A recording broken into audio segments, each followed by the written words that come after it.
La mañana gris que cubría la ciudad no auguraba nada alentador.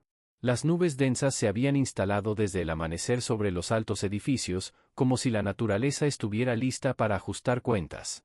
Un aire de inquietud se percibía entre la multitud apresurada de las calles. La lluvia fría caía en intensos chorros desde el cielo, salpicando el pavimento y deslizándose rápidamente por las aceras en pequeños torrentes. Las calles reflejaban las luces de neón de letreros, faros y vehículos, todo mezclado con una marea humana que avanzaba con paraguas en mano, con rumbo incierto. En el vestíbulo de un moderno edificio de oficinas, ubicado en el piso 23, se encontraba Alejandro Ramírez, dueño del consorcio financiero Ramírez Capital. Alto, imponente y vestido con un traje de diseño impecable, observaba con inquietud el reloj. Su agenda apenas tenía espacios libres. Cada cita, cada detalle de su jornada era meticulosamente programado por sus asistentes. No se desperdiciaba ni un segundo, y esa mañana era particularmente crucial. Estaba por firmar un acuerdo con inversores internacionales que prometían inyectar millones de dólares en un ambicioso proyecto inmobiliario. Cualquier contratiempo podría poner en riesgo tanto su reputación como una considerable suma de dinero. Su auto lo espera, señor Ramírez, anunció la voz de su asistente a sus espaldas. Él asintió en silencio y se dirigió al ascensor con el teléfono en la mano. Una notificación apareció en la pantalla: los inversionistas ya llegaron al restaurante. Lo esperan en 15 minutos. Alejandro frunció los labios mientras dirigía la mirada hacia la ventana. La lluvia no solo no se detenía, sino que caía con mayor intensidad, transformando las calles en verdaderos ríos urbanos. Pero a él no le importaba. Su conductor personal ya lo esperaba en la entrada. El guardia sostenía la puerta, y él, acostumbrado desde hace años a que ningún mal clima pudiera interponerse en sus decisiones, se dirigió sin titubeos al ascensor. Mientras subía, hojeaba de manera casi automática los documentos dentro de su carpeta: contratos, propuestas, análisis de mercado, todo estaba en orden. Ese día estaba destinado a ser una nueva conquista. Una firma más que valdría millones, una confirmación más de su impecable eficiencia. Cuando las puertas del ascensor se abrieron, un hombre ya lo esperaba, un guardaespaldas con un paraguas, que avanzó con la precisión profesional de quien lo había hecho miles de veces. Alejandro salió, y de inmediato el bullicio de la ciudad lo envolvió por completo. El claxon de los autos, el sonido del agua al pisar los charcos, las voces apagadas de los vendedores ambulantes, todo eso formaba parte del fondo habitual de su éxito, algo que ya no le llamaba la atención desde hacía mucho. Caminó unos pasos hacia el automóvil, pero se detuvo en seco. Algo en la acera captó su atención. Y lo dejó helado. A través de la lluvia intensa, entre la multitud que avanzaba sin pausa, distinguió a una mujer. Era joven, no mayor de 20 años. De baja estatura, rostro pálido, sostenía contra su pecho a un bebé envuelto apenas con una manta delgada. Estaba de pie junto a la pared de un edificio, sin ningún tipo de protección contra la lluvia, completamente empapada. No se movía. Solo abrazaba con más fuerza al pequeño, que lloraba en silencio por el frío. Alejandro miró su reloj. Faltaban solo 10 minutos. Dio un paso más hacia el coche, pero volvió a detenerse. Por primera vez en mucho tiempo, sintió algo que había mantenido oculto durante años, una duda que tocaba lo más profundo de su vida. Su mente le exigía continuar, seguir el plan, respetar la agenda. Pero su corazón, de pronto, le recordó algo íntimo, casi enterrado en la memoria. Por ahora, se limitó a observar. El mundo a su alrededor parecía haber disminuido la velocidad. Solo la lluvia seguía cayendo, golpeando el suelo con insistencia, desdibujando la línea entre lo verdaderamente importante y lo que era apenas circunstancial. Alejandro se mantenía de pie sobre la acera gris, sujetando con firmeza la carpeta que contenía documentos valiosos. El vehículo con su chofer lo aguardaba a escasos metros de distancia. El guardaespaldas se mantenía a su lado, sosteniéndole el paraguas, pero ni la lluvia ni el frío parecían afectarlo. Toda la atención de Alejandro estaba concentrada en esa joven mujer con un niño en brazos. Ella permanecía inmóvil, como congelada junto al muro de un antiguo edificio de ladrillo. Había algo extrañamente fuera de lugar en medio del habitual frenesí de la ciudad. Los peatones, protegidos bajo sus paraguas, seguían su camino apresurados. Los taxis hacían sonar sus bocinas. Entre la multitud se oían quejas, risas, y pasos acelerados buscando refugio bajo los toldos de las tiendas. Pero todo aquello dejó de tener importancia en cuanto Alejandro la vio. Su cabello, empapado y pegado al rostro, caía sobre sus mejillas. Sus delgados hombros temblaban sin cesar. Sostenía al bebé contra su pecho como si fuera lo único que podía ofrecerle calor. El pequeño no lloraba con fuerza, apenas emitía un quejido débil, casi imperceptible. Su rostro enrojecido hablaba por sí solo del frío y la humedad. La ropa que ambos llevaban era demasiado ligera para un clima así. Ni una capucha, ni un paraguas los protegía. Alejandro notó cómo la mujer intentó refugiarse bajo una estrecha cornisa, pero el viento hacía inútil cualquier esfuerzo, las gotas llegaban desde todas direcciones. Las personas seguían pasando junto a ella. Algunos lanzaban una mirada fugaz, otros incluso mostraban cierta molestia, pero nadie se detenía. Nadie. Dentro de él, Alejandro sentía como crecía una tensión que no podía explicar. En su conciencia, una voz racional aún intentaba advertirle: no te involucres. Puedes llegar tarde. Tus socios te están esperando. Está en juego una inversión de varios millones. Pero esas razones comenzaron a desvanecerse cuando volvió a mirarla a los ojos. Y en esa mirada no solo encontró agotamiento. Había algo más profundo. Una desesperación muda. No era un grito de auxilio, era algo peor, una rendición silenciosa, resignada. La aceptación de permanecer bajo la lluvia, el tiempo que fuera necesario, hasta que alguien, o tal vez nadie, decidiera hacer algo. Alejandro inhaló profundamente, como si intentara acallar el conflicto dentro de sí. Sin darse cuenta, comenzó a caminar rápidamente hacia la joven. Ni siquiera supo cómo terminó a su lado, sus piernas se movieron por instinto.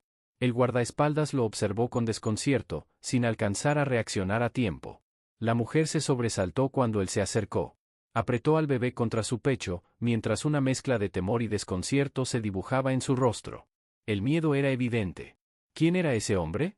¿Por qué se acercaba a ella? Pero Alejandro no pronunció palabra.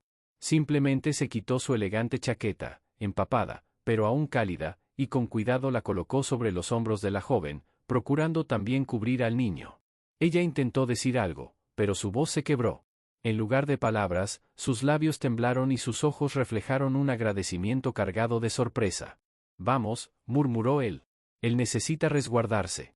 Ella lo miró con incredulidad, como si no pudiera aceptar que eso realmente estuviera ocurriendo. Al notar su desconcierto, Alejandro abrió la puerta del auto. Tienes un hijo, no puedes quedarte aquí, dijo con voz más firme. Sube. La joven aún dudaba, pero finalmente, con movimientos lentos y cautelosos, como temiendo que todo fuese una ilusión, dio un paso hacia el vehículo. Alejandro la ayudó a acomodarse en el asiento trasero y se sentó junto a ella. El conductor, al ver la escena a través del espejo, lo observó sorprendido, pero no dijo nada. Llévanos a un refugio, en Santa Clara, ordenó Alejandro, o a cualquier hotel donde haya calefacción. No intercambiaron palabras. El auto arrancó suavemente y se alejó del lugar.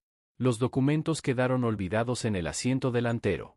Contratos, millones, la reunión importante, todo eso, de pronto, dejó de tener valor. Por primera vez en mucho tiempo, Alejandro sintió que estaba haciendo algo correcto.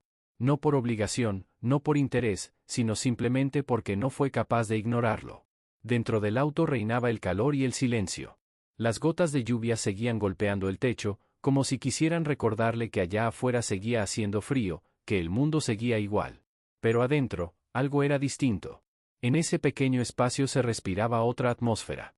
Una en la que, por un momento, había espacio para la compasión. La mujer seguía temblando, pero ya no por el clima, sino por la tensión contenida. Ella no soltaba al niño. Lo tenía abrazado con fuerza, como si temiera que ese calor recién encontrado pudiera desvanecerse en cualquier momento. Alejandro tomó una pequeña botella de agua que estaba en el compartimiento lateral de la puerta y se la ofreció con suavidad, mientras hablaba en tono tranquilo. ¿Cómo te llamas? Marina, respondió ella en voz baja. Y él es Eduardo, añadió mientras acariciaba con ternura la manta que cubría al pequeño. El niño, envuelto ahora en una chaqueta algo más abrigadora, comenzaba a quedarse dormido, apaciguado por el calor del auto. Alejandro asintió, pensativo. ¿Tienen dónde quedarse?, preguntó. La joven bajó la mirada. Sus labios temblaron un instante antes de responder. En ningún lado, después del incendio, perdimos todo. Pasamos algunas noches en casa de conocidos, luego en la entrada de un edificio. Pedí ayuda. Guardó silencio. No hacía falta que completara la frase. Pero me rechazaron, dijo finalmente. Dijeron que no había espacio en el refugio, y Eduardo está empeorando. Alejandro sintió un nudo en el pecho. No era lástima. Era una sensación profunda de injusticia. ¿Cómo podía ser posible? En una ciudad donde se derrochaban millones en eventos vacíos y campañas publicitarias, una madre con su hijo no encontraba un techo. Sacó su teléfono y marcó a su asistente personal. Necesito que reserves una habitación en un buen hotel, nada económico. Que se pague por un mes completo a nombre de Marina. Hizo una pausa y se giró hacia ella. ¿Tu apellido? Vetrova, susurró. Marina Vetrova, repitió él. Además, habla con el equipo legal. Que revisen si es posible organizar un alojamiento temporal y también quiero que la ingresen en la Fundación Futuro. Tiene que estar cerca. Teníamos algunos puestos vacantes, ¿cierto? El asistente dudó brevemente al otro lado de la línea, pero luego confirmó. Alejandro colgó y se volvió hacia Marina. Yo dirijo una organización benéfica. Ayudamos a personas en momentos complicados. Puedes empezar con tareas sencillas. El pago es justo. Primero te tenderemos la mano, después tú podrás ayudar también a otros. Los ojos de Marina se llenaron de lágrimas. Intentó hablar, pero no encontró palabras. Finalmente, con dificultad, preguntó. ¿Por qué hace esto? Alejandro desvió la mirada hacia la ventana. Afuera seguía lloviendo, pero ahora la lluvia ya no parecía tan gris. Porque una vez, alguien también me ayudó a mí, respondió en voz baja. Guardó silencio un momento. Hacía mucho tiempo que no hablaba de eso. Demasiado. 3 meses habían pasado desde entonces. Marina estaba sentada en una pequeña oficina de la Fundación Futuro. El ambiente era serio, pero acogedor. Llevaba puesto un suéter sencillo que le habían entregado al ingresar. Frente a ella, una mujer mayor le explicaba con voz temblorosa cómo su nieta había terminado en una situación complicada. Marina la escuchaba con atención genuina, con una mirada tranquila pero concentrada. Mientras tanto, Eduardo dormía plácidamente en la sala infantil de la fundación, donde habían preparado una cuna solo para él. Ese espacio, aunque modesto, respiraba calidez. Con su llegada, el lugar pareció revitalizarse. No solo por su labor, sino por la energía que transmitía. Alejandro pasaba por las oficinas con frecuencia, más de lo habitual. Y cada vez que la veía, notaba el cambio. Marina ya no era la joven asustada que temblaba bajo la lluvia.